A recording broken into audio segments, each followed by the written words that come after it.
जैसे कि मैंने अपनी पिछली वीडियो में आपसे शेयर किया था कि मैं आने वाली वीडियोस के अंदर आपसे गूगल एसईओ पे बेस्ड कुछ टॉपिक्स डिस्कस करूंगा।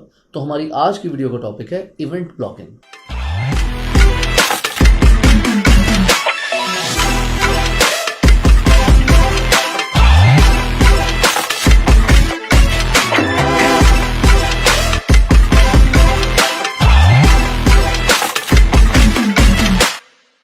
अस्सलाम वालेकुम।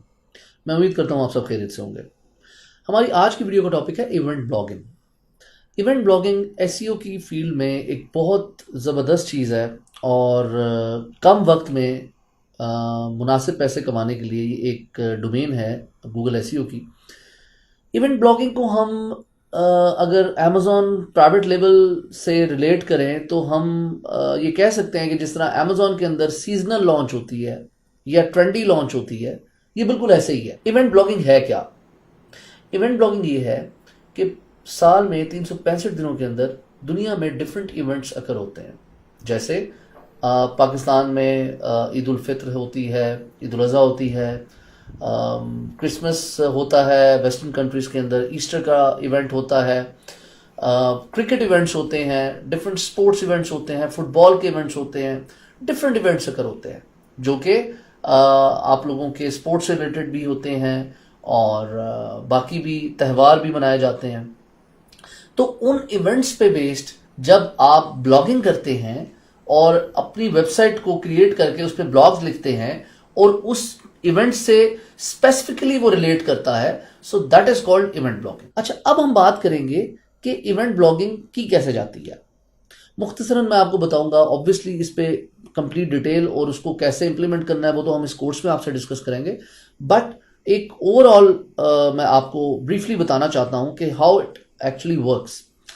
आप सबसे पहले अपनी एक वेबसाइट क्रिएट करते हैं एक स्पेसिफिक इवेंट से रिलेटेड। फॉर एग्जांपल, आपने अपनी वेबसाइट क्रिएट की क्रिकेट वर्ल्ड कप जो आने वाला है 2020 का, उससे रिलेटेड। अब आपने उस इवेंट से रिलेटेड कीवर्ड रिसर्च करनी है सबसे पहले कि कितने कीवर्ड्स हैं जो उस इवेंट से रिलेटेड है, यूजिंग डिफरेंट पेड टूल्स या डिफरेंट स्ट्रैटेजीज।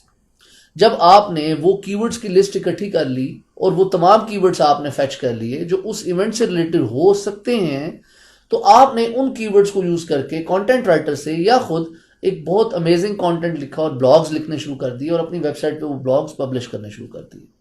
उसके बाद जैसे ही आपकी वेबसाइट एलिजिबल हो जाएगी गूगल एडसेंस के लिए, तो गूगल एडसेंस पे आपने एनरोल करना है अपनी उस वेबसाइट को जो कि उस नीश से या उस इवेंट से स्पेसिफिक है।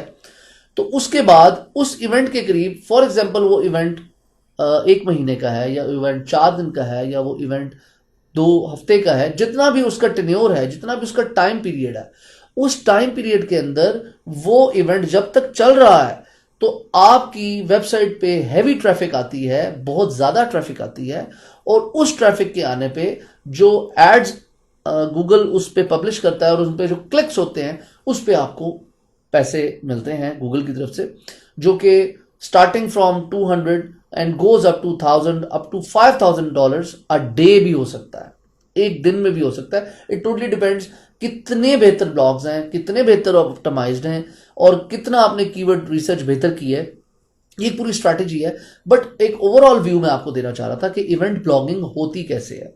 ये एक वेबसाइट होती है जो इवेंट रिलेटेड होती है और उसी इवेंट से रिलेटेड कीवर्ड यूज करके आप ब्लॉग्स लिखते हैं और फिर उसको एडसेंस रजिस्टर कराते हैं और फिर गूगल उसमें आपको पर क्लिक पैसे देता है जितनी ट्रैफिक आपकी वेबसाइट पर आती है। तो इस वीडियो में आपने ये समझा कि इवेंट ब्लॉगिंग होती क्या है और ब्रीफली मैंने ये आपको बताया कि कैसे हम इवेंट ब्लॉगिंग को मैनेज करते हैं यूजिंग आवर वेबसाइट और एडसेंस पे एनरोल होके। तो आई होप इस वीडियो ने आपको हेल्प किया होगा और इवेंट ब्लॉगिंग से रिलेटेड या गूगल एसईओ के कोर्स से रिलेटेड कोई भी क्वेश्चन हो तो you can write in the comment section and मैं इस पोस्ट के अंदर आपसे लिंक भी शेयर कर रहा हूँ, जिस लिंक पर जाके आप इस गूगल एसईओ के कोर्स को कंप्लीटली इसकी आउटलाइन को पढ़ सकते हैं और देख सकते हैं कि इसमें क्या क्या आउटलाइन है और आप अगर एनरोल करना चाहें तो एनरोल भी कर सकते हैं। Thank you very much.